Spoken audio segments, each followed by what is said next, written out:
Hi guys, this week for music, I am going to be clapping out a rhythm for you. You then need to drag the correct musical symbols into their circles in order to replicate the rhythm that I am clapping. To start off with, we're just going to do a 4-beat count. The next slide we'll do an 8-beat count. All right, let's see how we go. So this is the first 4 counts of the rhythm. I'm going to count in tahi, rua, toru, wha.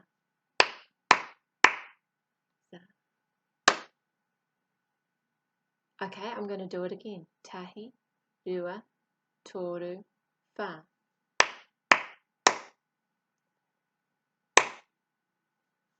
Alright, so now you guys need to drag in those musical notes and pop them in the circles.